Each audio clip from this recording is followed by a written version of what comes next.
I could go back to that day we met, I probably would just stay in bed. You run. Hey guys, Honda Vlogger back at it again with our next moto vlog. We're gonna be taking the 230 out today and just ripping a little bit. I'm gonna be giving you a small review on the 230 and gonna be just doing some riding. So let's do it. Alright guys, so I warmed up the bike a little bit. Just ripped a little bit, but since that last clip, but let's just do some riding. We'll head over to the farm now, see what's going on. So I'm just gonna give you guys a little review of the 230. I just got this bike a couple months ago. It's about a month ago, I guess, maybe a month and a half since I got this bike. Got it in the middle of September.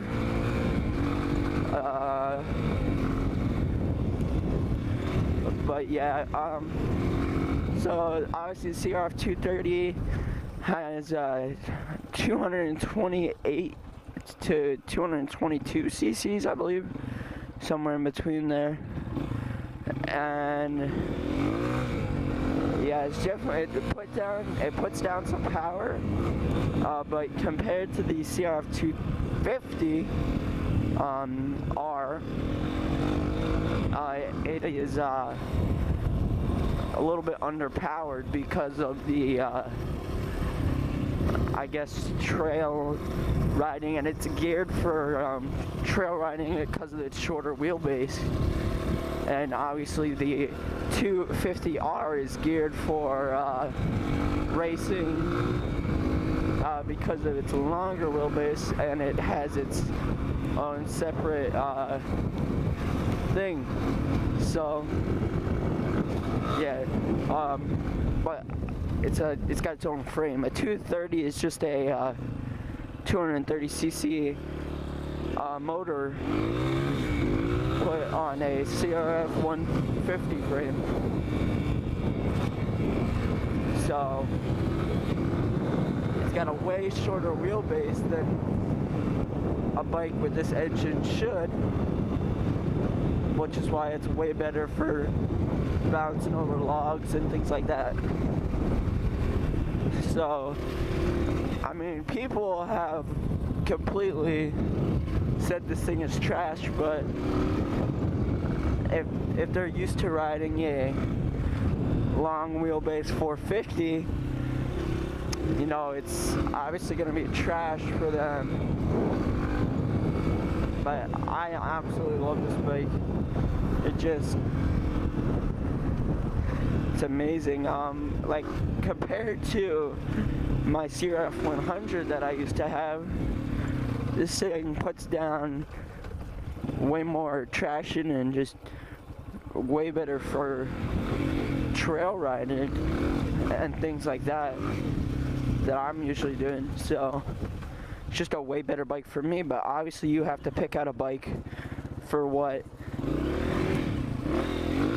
you know, your riding style is.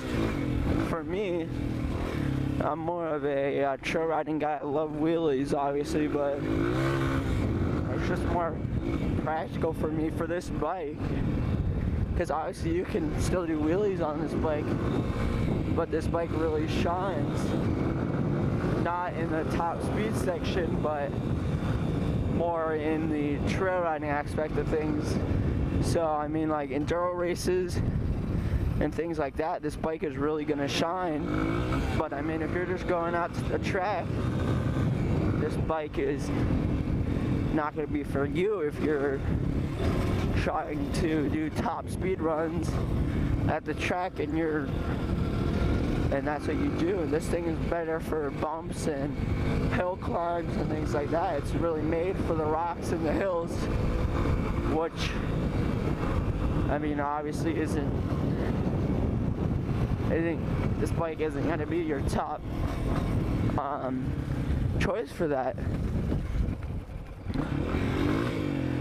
I mean,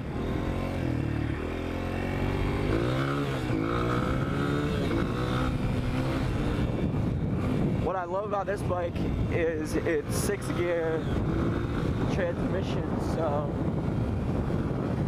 got a couple more gears to work with, which obviously in this bike, like a trail bike like this, you run through first gear so fast.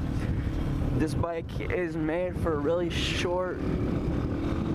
The first about 3 gears is gonna be really short, and then once you get to about 4th, 5th, those are your longer gears, and you're gonna really need some space to get into 6th. Like, I mean, you can get into 6. By the time you're in 6, you're probably going at least 85, I'd say. You're really gonna need some space for that. Obviously, horsepower comparisons from the 230 to the 250, you're gonna see a lot more horsepower in the 250 because, again, like I said, this bike was made for trail riding, and that bike was obviously made for racing. So you're gonna see way more, a good amount more horsepower in the 250 than you are gonna get from the 230. So if you're the guy to just go out on the track, or maybe you're looking to make a supermoto, you know how there's a lot of people these days who are converting dirt bikes into street legal supermotos. If that's what you're going for, then you're going to be looking for something on the bigger side, and that's not going to be really made for trail, and you're going to be wanting to go on the street with it. So me personally, I'd recommend, if you're going for the 250 range or the 200 to 250 range Honda bikes, I would go for the 250, the CR 250 for a supermoto. But if you're those guys going on trails, if you're just riding on a farm like I do, or maybe you go to a track and it's trails, or you go to some place and it just has trails, I'd really recommend the 230. But like I said, if you're one of those guys who are going to tracks and stuff like that, I'd suggest the 250. Obviously, you're going to see a lot better performance of a 250 on the track, but you're going to see way better performance of the 230 on an enduro race. I mean, you can go look up Crf 230 enduros. These things just rip in enduros because of their short wheelbase. These guys are getting stuck on their 450s, on their KTM's 450s, while this 230 is ripping right through it because of its such short wheelbase. It's ridiculous.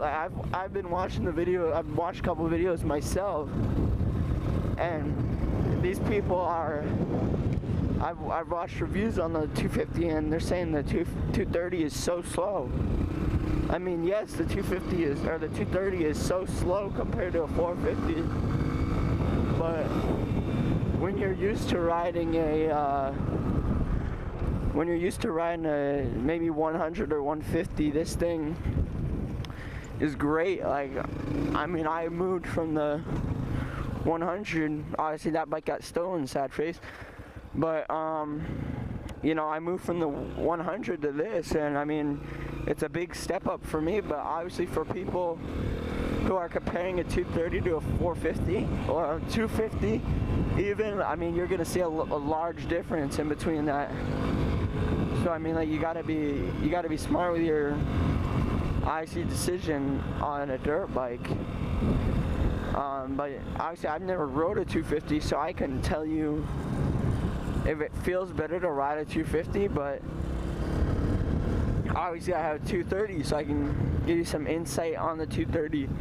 And I'll tell you, man, like the 230, I love the suspension of the 230.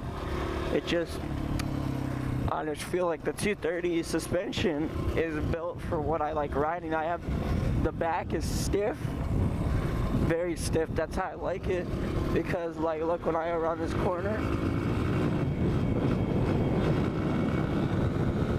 I can grip through that corner with that stiff suspension. My suspension isn't all wobbly all over the place. And then I have my front, it's just a little bit more flimsy in the back. I have it set for just a bit more weight than what I weigh. I just prefer it like that.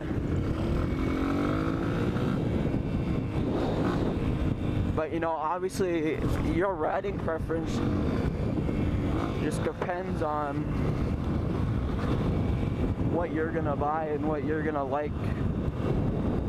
You know, it really is a big step when you're looking to buy a dirt bike.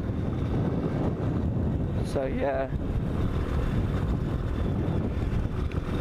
So I guess that's the end of my rant for the 230 versus the 250 or whatever I'm gonna call this video. But thank you guys for watching. I appreciate all the support I got on my first video. I'm not sure if this is gonna be my second video, it might be my third, we'll see. We're about to go record another one, so I appreciate you guys watching. I hope you have a great day, and I'll see y'all later.